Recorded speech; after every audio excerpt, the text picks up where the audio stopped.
In this video, I'm going to show you how to make this adorable Elmo and Cookie Monster cake for a first birthday.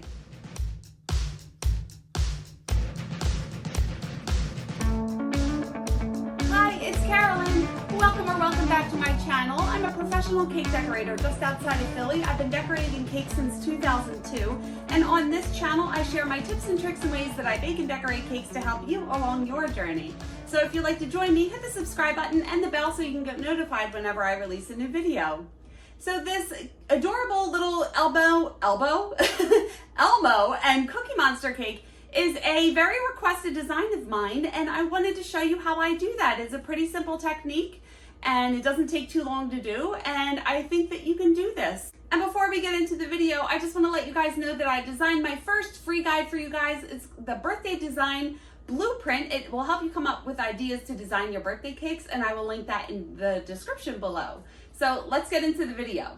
All right, so I have my cake iced in buttercream. I can link my video below on how I ice buttercream cakes.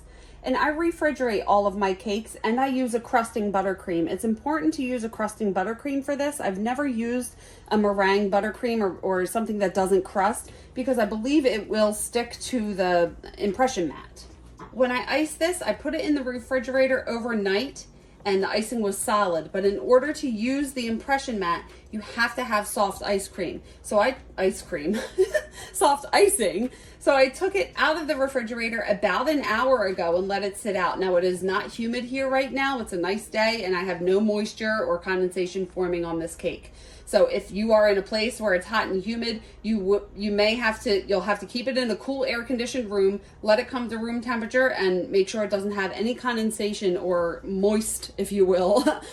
You don't want any moistness on the outside of the cake before you do this. This is a fur impression mat. I believe it's Eliza Strauss made it, Eliza. But I got this online. I can link this below.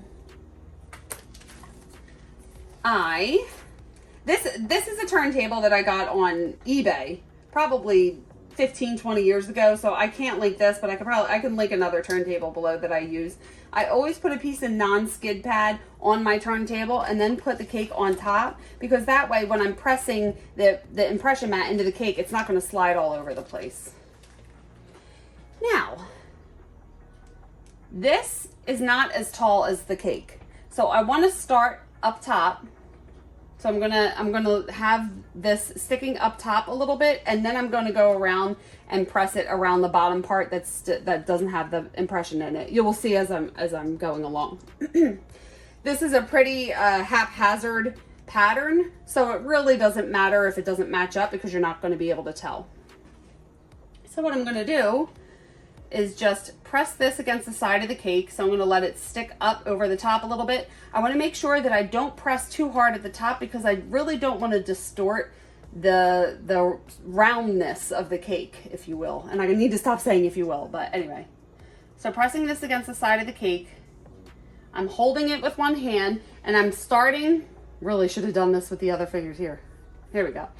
I'll show left hand, but I have to do it right-handed. So I'm pressing from the top all the way down to the bottom. Gentle enough so I'm not distorting the top. It will get a little messed up, but we can fix that. But enough that I can really get the whole impression into the side. And the way to do that, I'm going to take my thumb and just press down the whole way down. You know, so you just want to make sure that you press the pattern the whole way onto the cake. It's like a happy medium of pressing too hard and not pressing enough. And I can peel back and see that it didn't transfer right here. So just pressing a little harder there, you know. And luckily this pattern isn't so perfect that you can go back and redo any spots that you didn't get. And once that's done, lifting it up, there we go, some fur. Now it did distort a little bit up here, and we'll fix that at the end. And then just doing it around the whole cake. So this thing is nice because the ends match, right? So you can just continue where you left off, putting the curved end here. I don't really need to do that because the pattern doesn't match, but you know, and just doing the same thing, letting it stick over the top a little bit, pressing it on, and around the whole cake. So it didn't get it here, so I'm just gonna overlap right here.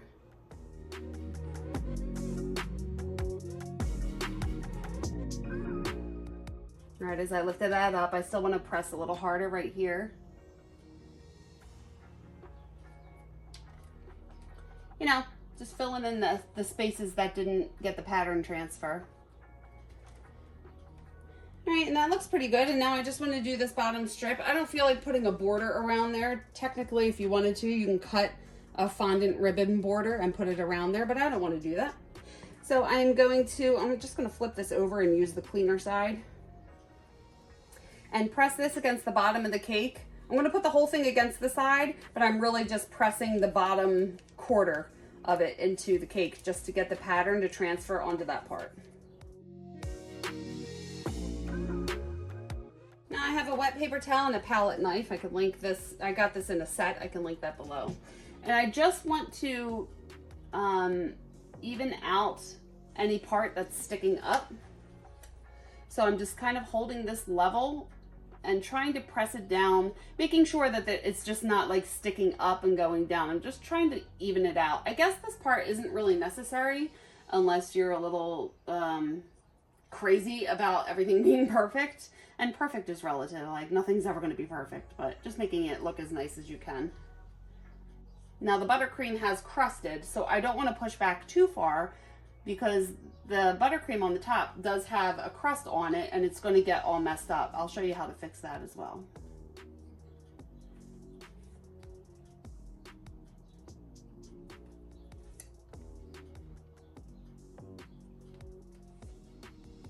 I'm holding this completely level and not on an angle. If I hold it down, it's not going to be straight across. So I'm really just holding it straight and then turning it and pushing it down a little bit.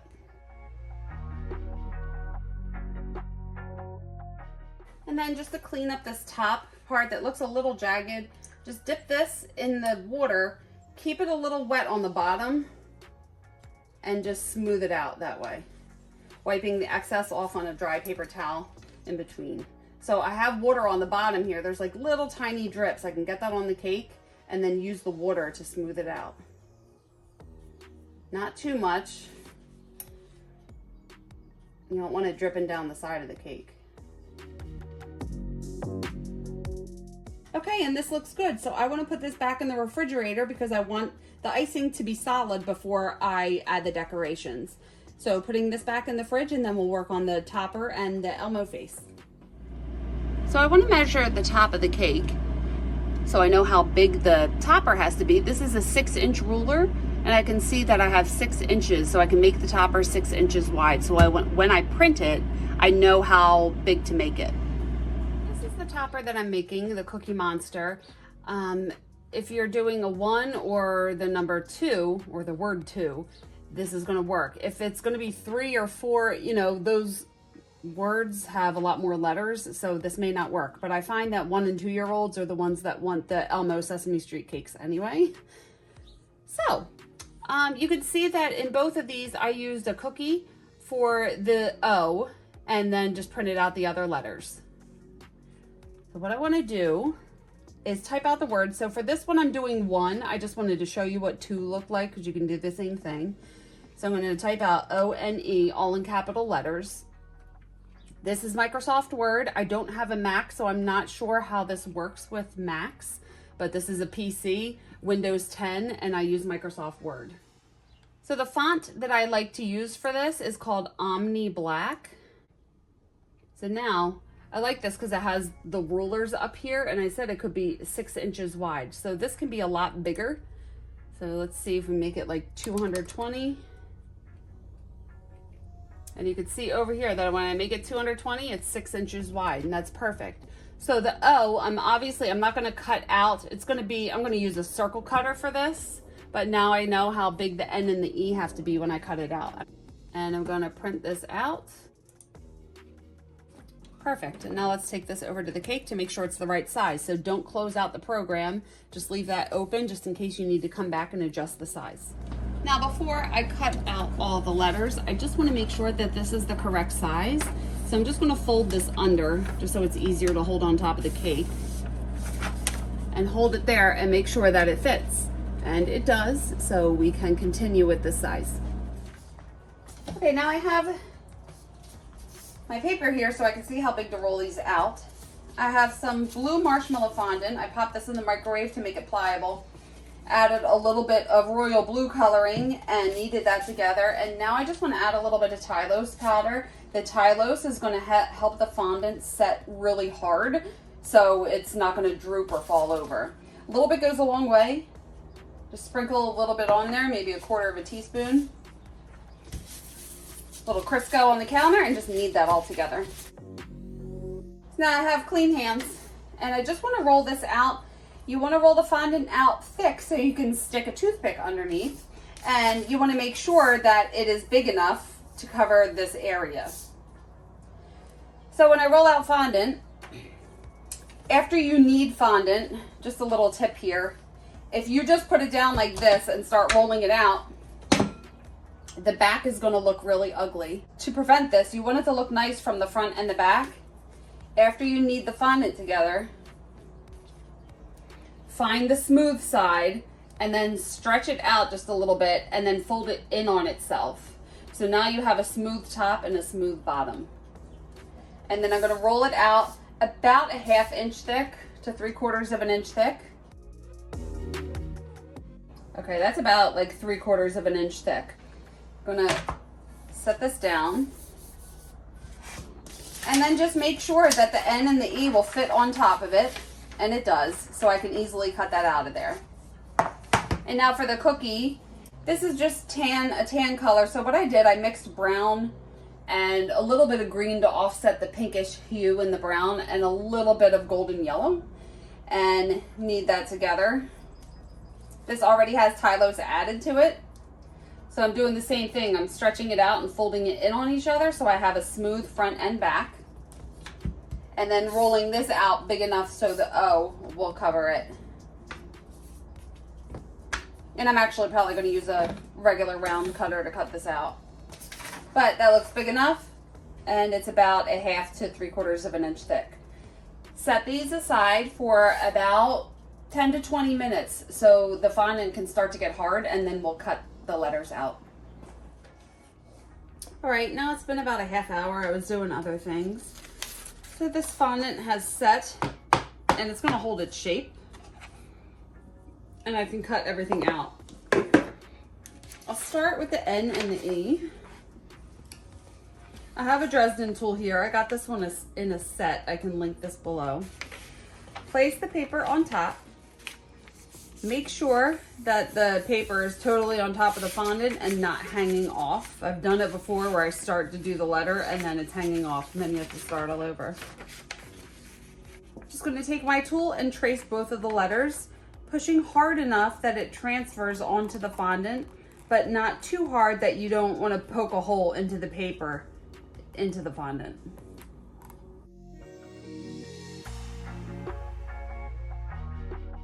Hold your hand down and peel it back to make sure that it transferred. If it didn't, then you can just put it back down and retrace the line. If you pick it up and then try to put it back down to retrace the line, you're not going to be able to match it up.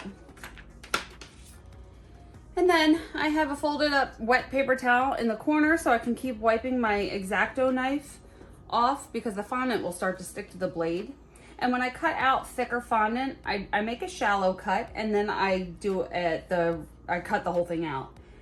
So you want to hold the blade straight up and down in the fondant. You don't want to cut in on an angle, because if you do that, the back is going to be really thin.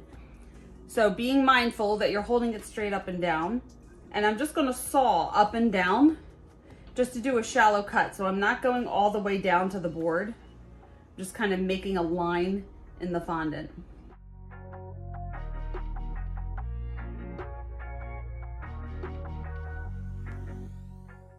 Now that I have the shallow cuts, I can cut the whole thing out. So I'm going to still hold it straight up and down, stick it down into the fondant all the way down so the tip is down onto the cutting board, and then cut it out.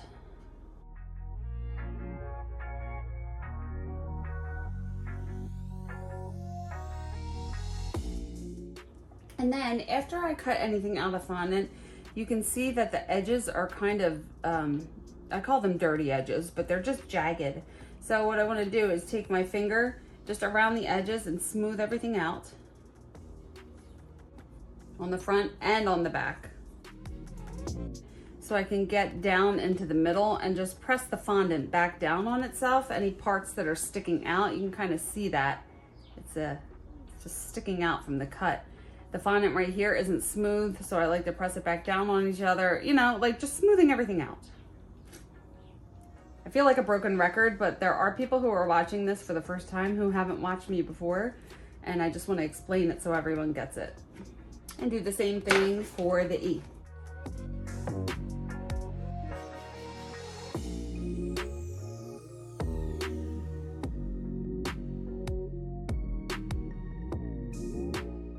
And for the O, I have these circle cutters here. This Xoxo set. I can link this below.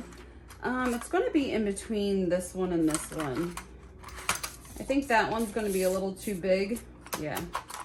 You just gotta mess around, see which one will be right. So this step is not necessary, but I want to do it. I kind of want to get rounded edges when I cut this out. So I'm going to take a piece of food plastic and get it tight on here. And then when I press the cutter down, it's going to round the edges a little bit, so it looks a little more like a cookie.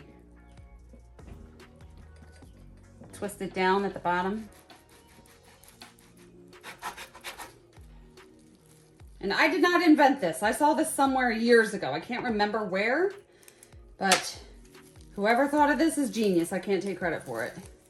And there, now it has a bit of a rounded look to it, just so it's not so sharp like this. All right, and now what I want to do is just set these aside and let them dry, because if I try to put them on the cake right now, like this E is not holding its shape, right? So to do that, I have another separate cutting board here because I use this one for everything. I have the word here, and I'm just going to put the letters on top of the printed letters to shape them to the correct shape, because they get distorted as we start to handle them. So what I'm going to do, set this aside, and before I go to sleep tonight, so that'll be a couple hours, I'm going to flip everything over like this so I can let air get exposed to the back side, so it's going to dry really hard. So let this dry for, you know, at least 6 to 8 hours, and then, or whatever, and just flip it over before you go to sleep. Let it dry overnight on the back side, and then we will continue. All right, now I want to measure how big the Elmo face and the Cookie Monster face has to be. So I have my cake here. It's just out of the refrigerator, so the icing is solid. And I have a little ruler. You can use any ruler that you want. I like the sewing ruler. And I just want to measure everything. So if you could see, the eyes come a little bit higher than the top of the cake, and the mouth is almost at the bottom. So I'm going to measure from almost at the bottom to a little bit above the top, and it looks like 4.5 inches tall.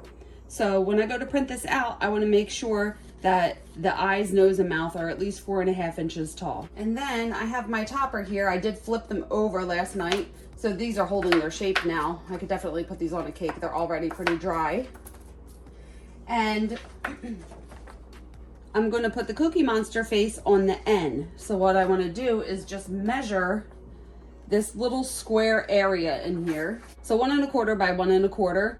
For the eyes, I'm going to use circle cutters, but for the mouth, I want it to be no bigger than 1 1/4 inches wide. All right, now to find the images, you could just go to Google and search Elmo face. So I Google Elmo face, I click on images, and I can find a bunch of faces, and I'm just going to click on one. I have them already saved, but to my computer, because I've done this so many times, but you can right click and then save the image to whatever folder that you want to save it to, and you'll be able to use that Elmo face. Do the same thing for Cookie Monster.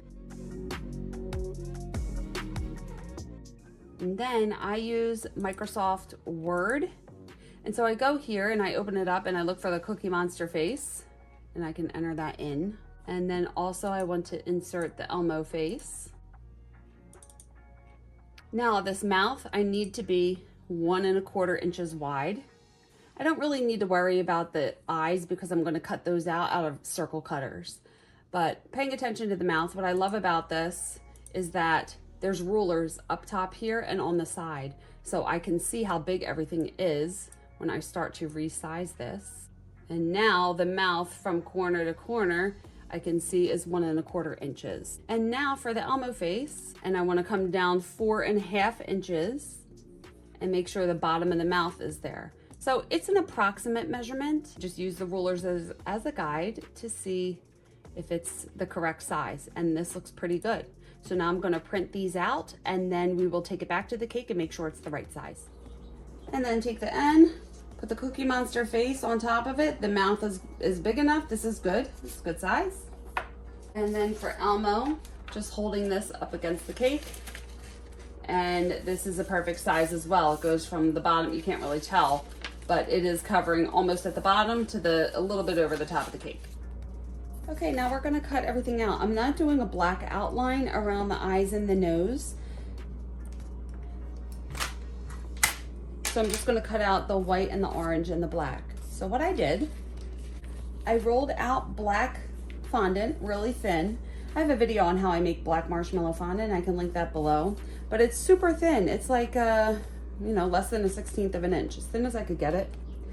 I always mix my fondant with a little bit of Tylose powder. The Tylose powder is going to help the fondant set. So this fondant has been sitting out for like 20 minutes, 30 minutes, and it's holding its shape. It's not going to like fall apart or droop over or anything. It's going to hold its shape when you mix the Tylose powder in it. The Tylose, a little bit goes a long way, so you don't need too much.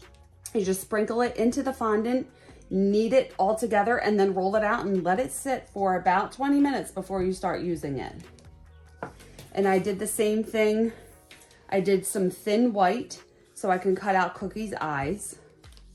And we're gonna do the pupils with the thin black. And then for Elmo's eyes and nose, I rolled out orange fondant and white fondant about a 1/2 inch thick. I wanted it to be a little thicker, just because I think it'll look a little better. So I will show you, you'll see what I do. Then whenever I cut anything out of fondant, I always have my cutting board here. I keep a wet paper towel in the corner so I can wipe my X-Acto knife on it, because the fondant tends to stick to the blade and I just like to keep the blade clean. It's easiest to do it this way. You need an X-Acto knife and you'll need a Dresden tool to trace everything on there, or some kind of tool or a paintbrush or something that has an end that kind of comes to a point that you'll be able to trace. And now I'm just going to stick Elmo's mouth on top of here and making sure it's on the fondant, holding my hand down so the paper doesn't shift. And then I'm just going to take my Dresden tool and start to trace this the whole way around. So what I want to do is you're pressing hard enough to transfer. I'm going to switch. You're pressing hard enough to transfer the line onto the fondant, but you don't want to press too hard because you don't want to poke a hole, or you don't want to drag. You just don't want to poke a hole into the fondant because it's difficult to cut out if you do. I've done it plenty of times. So just tracing this whole outline.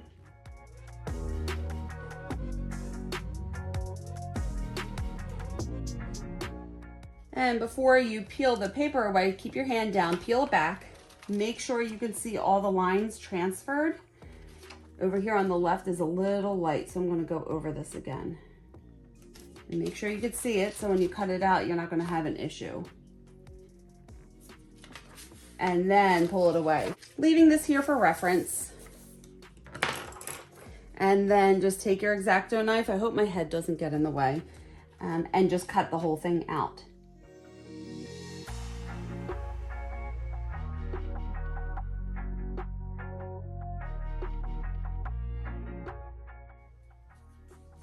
Okay, once it's cut out, there's always jagged edges. So I like to take a Dresden tool or my finger, smooth out all the edges that you cut. It's a little more difficult as you get into these smaller areas here.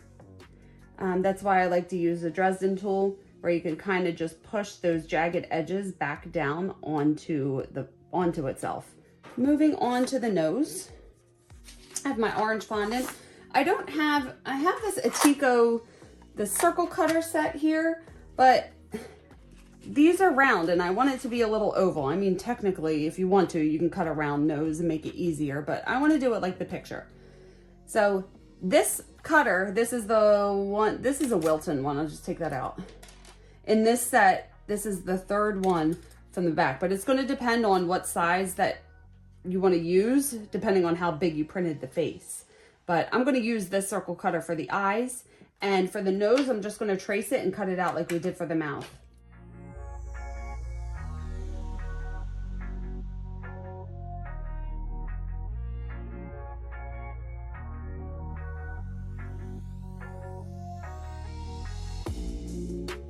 I want this to be a little rounded. I don't want it to have a sharp edge here, so I'm just going to put it down, and I'm pushing down around the sides to kind of round the edge a little bit so it's just not so harsh. Okay. And there's Elmo's nose. Perfect. Now for the eyes, I'm cutting out, I'm just going to use this circle cutter. This just happens to be the same shape. And what I want to do, I'm going to cut 2 circles out first. So this may get a little confusing, but this is what I do, so I'm going to explain it. You can see that this circle is cut off here and here. So what we're going to do, we're first going to cut this circle here, and then we're going to cut this circle with this piece missing out, and then we're going to cut the nose so everything fits together. So let's cut the left eye first.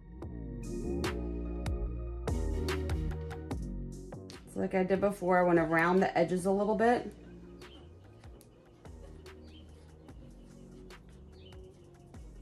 All right, and now you can see that there's a little piece missing in here. So when I cut this out, I want to line it up so the circle meets here and then it's cut out right here. So as I line this up, I'm going to have it missing a piece just so it sits flush together. This will make sense, I swear to God.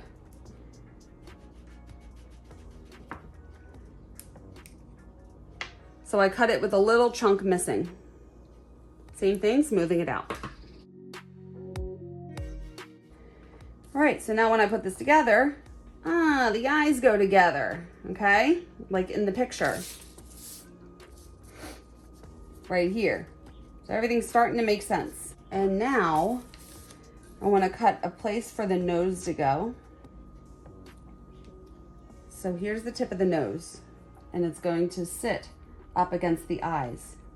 I want to find a circle cutter that conforms to the same shape. It seems like this one is pretty good. If I get a smaller one, it kind of cuts it off a little bit. So this is the perfect shape. It's not a circle, but I just want to cut off the rounded part at the top. So I have this on my picture, and I'm just going to try to line up my cutter where the top of the nose goes. So I'm going to cut just a little bit of the white part off. And then I can stick the nose here, and it all fits together. I really hope that I explained that okay. I guess you really have to see it in action.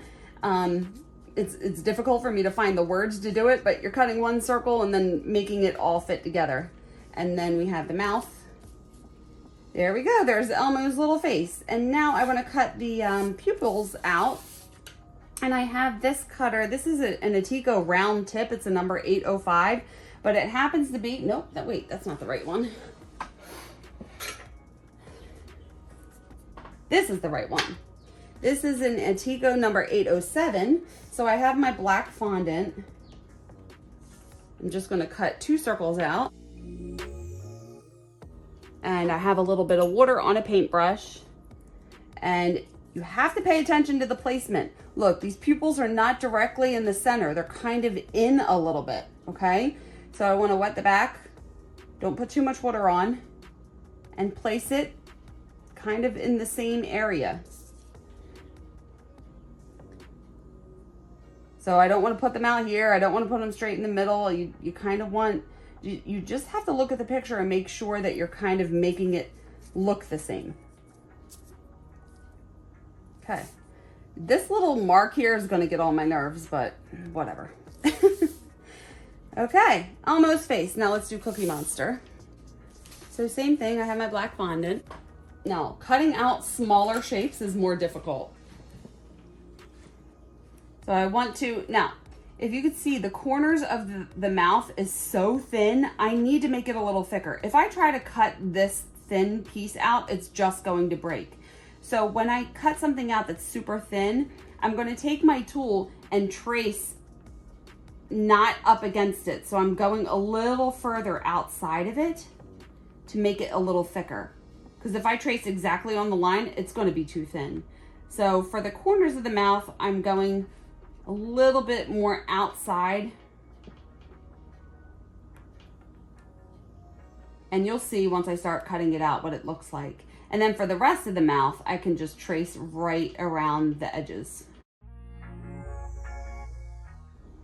Peel it back, make sure you can see, and good. Take the X-Acto knife and cut it out.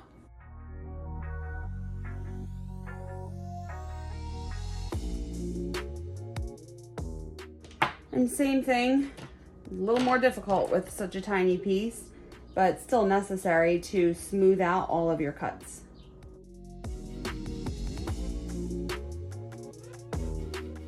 So you can see that the corners of the mouth are thicker than in the picture, but it's okay. I mean, as long as it doesn't break, you know? So sometimes you just have to modify and make sure that your pieces are gonna stay together.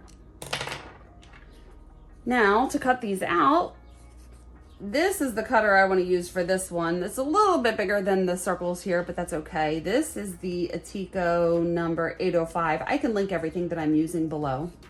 So I'm gonna cut two of these out. They're butted up right next to each other, so I could just cut two circles. And then for the little one, I keep all my tips in this little bead container. This is a number 8. It looks like it should be pretty good. And that's perfect. So cut two little black circles out. And same thing. So with Cookie Monster, he's a little different. One is in and down, and one pupil is in and up, right? So if I'm putting these right next to each other, I want to make sure I have a pupil going in and down. Because Cookie has like crazy googly eyes, you know? So the placement of the eyes and the pupils is so important to make him look like himself, right? And we have the mouth, and yay, there's our Cookie face ready to go on the end. So we're gonna add some texture to this before we put Cookie on there. So I'm going to set the face aside, and now let's decorate the Cookie. To make the chocolate chips, I have a parchment cone here, but if you don't know how to use these, just get an icing bag. This is a tip number 4. And I just want to make a bunch of little chocolate chip polka dots on here, if you will. Just a simple way to make the cookie look cookie-ish. So just squeezing, I'm going to do some bigger and then some smaller, you know, just like a variation of different sizes and different areas, and just covering the whole thing with little chocolate chip dots.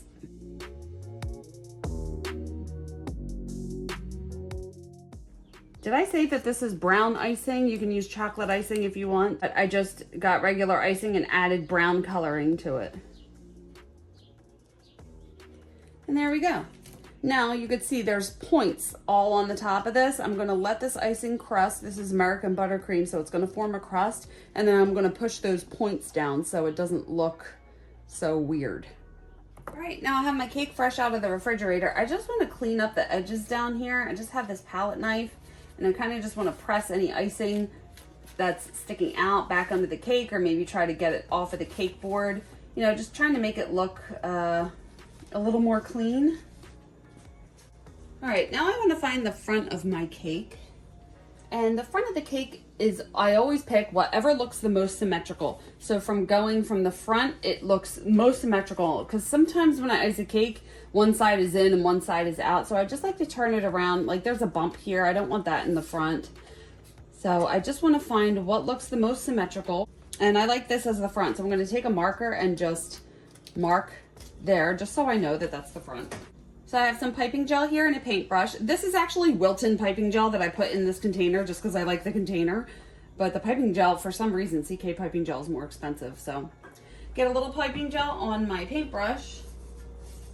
I have the mouth, flip it over, and then I'm just going to paint the back of here. I'm going to make sure that I get it on the corners here. So the corners of the mouth stick down. Am I in frame? I really hope I am.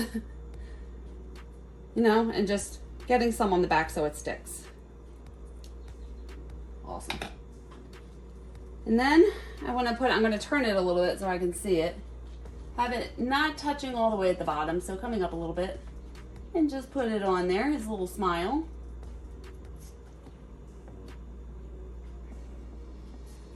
I got a little piping gel on my fingers. I want to wipe this off so it doesn't transfer onto any of the other pieces of fondant. All right, let's take the nose, flip it over, get some piping gel on the back. You can actually use some of the red icing too if you want. And this is kind of a heavy piece. So what I like to do, just to give it a little more security, is take a toothpick and I'm gonna angle it down into the cake. I'm not sticking it straight in. I'm gonna angle it down. That way it's kind of hanging down into the cake. So I'm not sticking it straight in this way. I'm gonna angle it up a little bit. Make sure I'm just pushing it in a little bit. I don't want it poking through the front. I'm just making the little hole there. And then angle this down into the cake. See how it's going on an angle? Make sure you push it in enough so it's not going to poke out. And then I'm just using that little tip of the toothpick, hook that little hole on there and put it on. So this is really going to prevent the nose from just falling off the cake because it has that toothpick to hold it on. And same thing for the eyes. So I'll start with the left eye first. Get some piping gel in the back. I'm actually going to put a little bit of piping gel right here. Not too much because I don't want it to seep out, but this is where it's going to stick to the nose.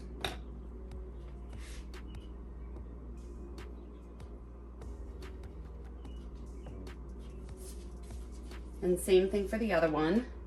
Get some on the back and where it's going to touch the eye and the nose. Ah! All right. So I need a little more. You know what might work better? This will actually work better. I have a little bit of the red icing that I use to ice this cake. Put a little bit of the icing on the back. I think that might adhere it a little better than the piping gel. There we go. And same thing for here. All right, I'll clean that up. Not a big deal. So making sure that everything is kind of stuck together. Now to clean this up, I have my wet paper towel from before and my X-Acto knife, making sure there's nothing on the X-Acto knife, and I'm just going to gently scrape the icing off. And if you really want to remove all of the color, I just took a tiny piece of a paper towel, fold it up, get some vodka, wet the corner, and then just wipe off any color. The alcohol will evaporate. There will be no alcohol in the fondant.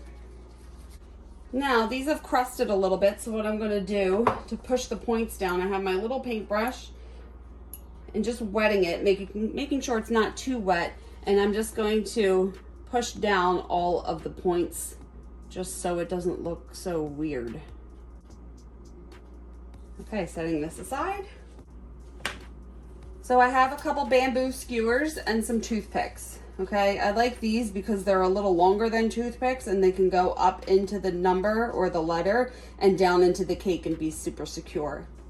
And I'll show you why I have some extra toothpicks as well. Now, I want to color some buttercream, this color blue. I already had blue buttercream from another cake that I iced, so I'm just using this rather than white, but you can use white buttercream. And I like to use a crusting buttercream for this, so this is American buttercream. I can link the recipe for this below. And I have just royal blue coloring, and I'm gonna add some and mix it up.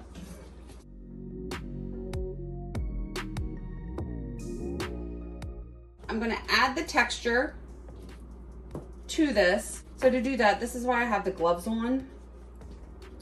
I'm gonna take a little bit of the buttercream on my fingers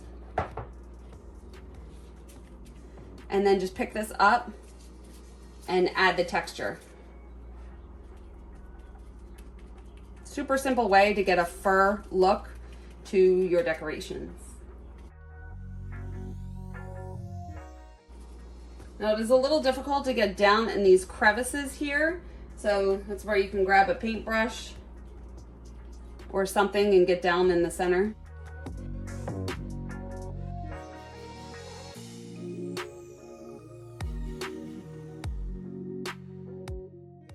But just making sure that you have it coated pretty much everywhere on the letter.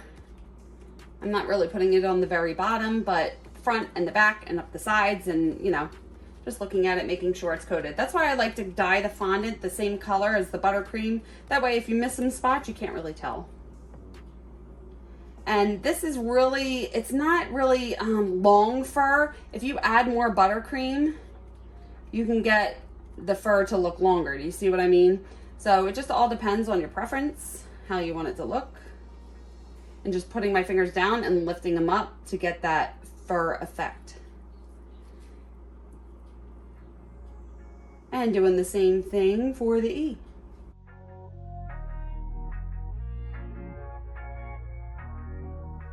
Taking off my gloves.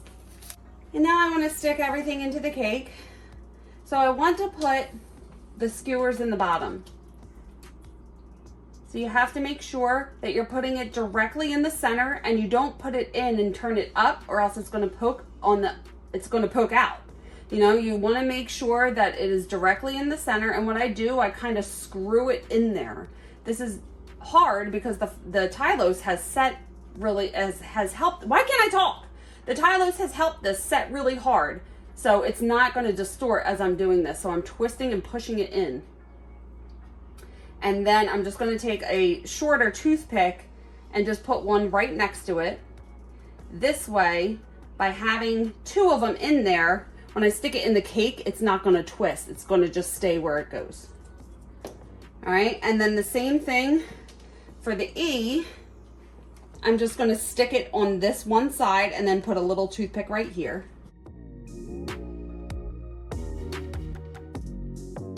And then just putting a toothpick in the bottom, making sure it doesn't poke out the top. And that's going to prevent the E from shifting around. And then for the N, my hands are clean, just so you know. I'm constantly washing my hands. And I'm just sticking one in the bottom of each one.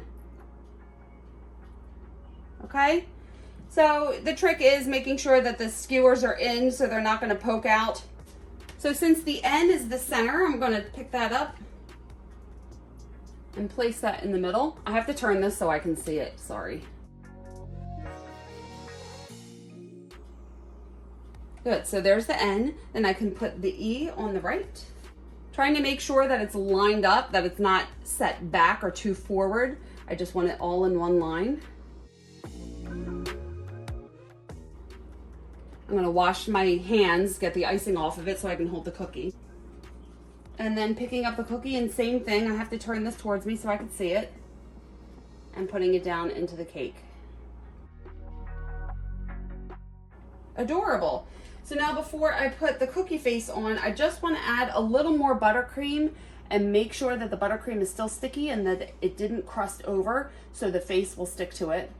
And this is a time where you can also look and see if there's any spots, like from me putting it on down onto the paper, it lost some of its fur effect in the back. So you could just add that back on. All right, and now I just want to put the eyes and the mouth on the end. I'll do the mouth first.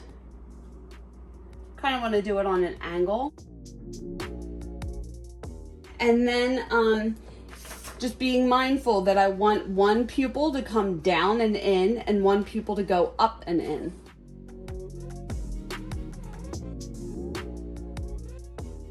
Right, so it looks like Cookie. I want to add a ribbon to this. I think I'm just going to do black ribbon. So this board has 3 cake circles wrapped in foil. I can link my video on how I make these foil cake boards below. And when I use 3 boards, I use 3/8 inch ribbon, which fits around it perfectly. So before I wrap a cake in ribbon, I just like to take a wet paper towel and just wipe the board one more time. Make sure that it's all clean. I have scissors handy. I'm just going to wrap this around the perimeter. Let it match and overlap a little bit in the back, and that's where I'm going to cut. I have this disappearing purple non-toxic glue stick. What I like to do is just take the lid and push it against the side. I'm going to hold my hand on the other side, and I'm really pressing the foil against the side of the cake board to flatten it out so the ribbon will stick to the cake board a lot easier. And now just putting some glue around the whole cake board. This is going to go off camera, but I'm going to do glue all the way down the back of the ribbon. And then taking the part with the glue and facing it against the part that you put the glue on the board and holding one side down and then pulling it around with my other hand, take my finger and just press it against it. Same thing, stretch it out, press it against the side, and then push it down. All the way around till it meets in the back. And then where it overlaps, take my glue and put it on the other side of the ribbon and let it stick to itself. And then I just like to take my finger around it one more time just to make sure it's completely adhered. And there you go. There is Elmo with the Cookie Monster topper. So here you go. Here is Elmo and Cookie on your cake. Totally adorable. I'm not saying totes adorbs because that's not cool. So I'm going to stick that back in the refrigerator because I refrigerate all of my cakes. And that way, when they come to pick it up, the icing will be solid and it won't crack when they're driving with it. That's why I refrigerate all my cakes. Is that necessary to say? I don't know. Whenever I do an impression mat on a cake, and I can link the video below, I always ice the cake, put it in the refrigerator, then take it out, let the icing come to room temperature, and then put the impression mat into the side. That's the only way that I've found that I've been able to do that without having the mat stick to the icing.